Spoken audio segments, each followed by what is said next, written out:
कौन हुआ?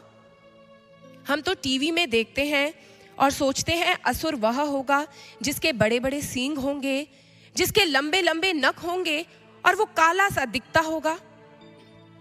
ऐसा ही देखा है हमने टेलीविजन में, लेकिन वास्तव में असुर ऐसा नहीं होता। उसके लंबे लंबे नख जो हैं वो उसके स्वार्थ के नख होते हैं, जो दूसरों से नोच नोच कर खुद खाना चाहते हैं, अपने आप को पोषित करना चाहते हैं। उसके बड़े बड़े सींग अभिमान के सींग होते हैं, जो किसी के समक्ष झुकना नहीं जानते। और उसका काला वर्ण वो बाहर से काला नहीं होता, उसका मन काला होता है।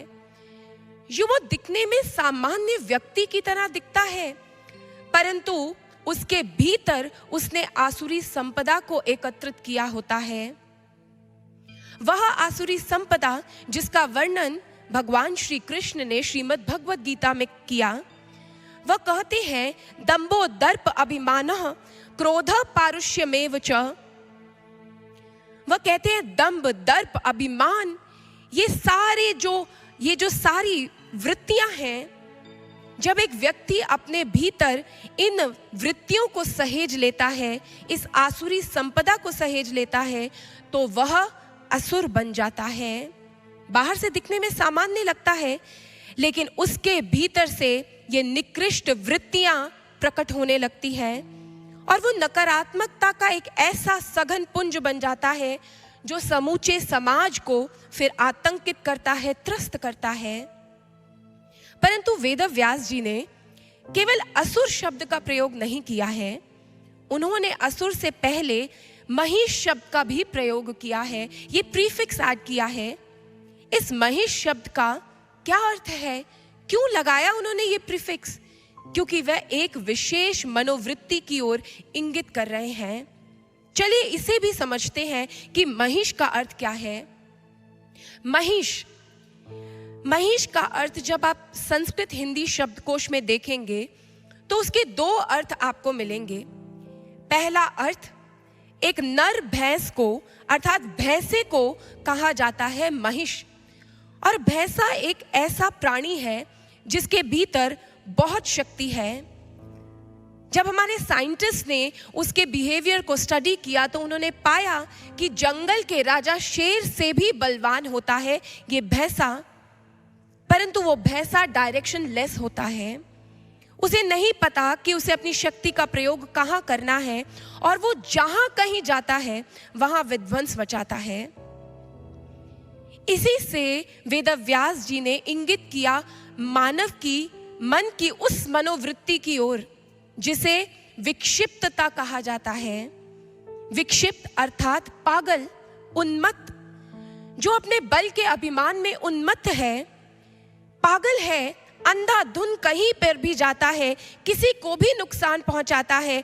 मन की ये विक्षिप्त अवस्था ही मानव के भीतर उस महिषासुर को आकार देती है, वो महिषासुरी प्रवृत्ति को आकार दे देती है। और वहीं इस महिष शब्द का एक और अर्थ है।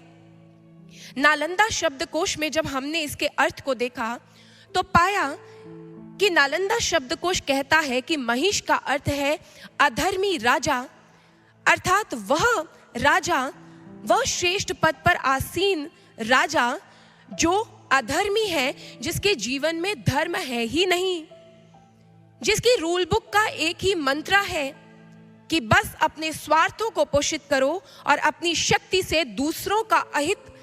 ऐसे राजा, और अगर हम अपने इतिहास के पन्नों को पलट करके देखें तो हमारे इतिहास में वो सारे पन्ने जिन पर रक्त रंजित गाथा लिखी है उन पर अंकित है एक अधर्मी राजा का नाम।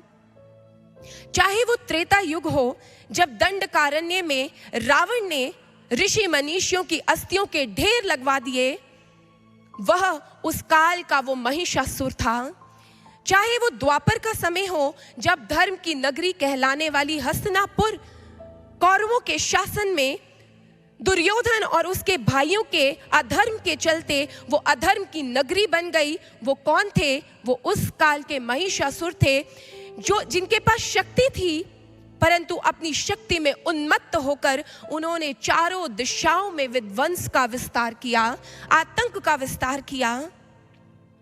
भक्तों, ठीक ऐसे ही वह मुगलिया शासक जो भारत पर आए और उन्होंने भारत में कत्ले आम किया, उन सब के भीतर ये महिषासुरी प्रवृत्ति थी।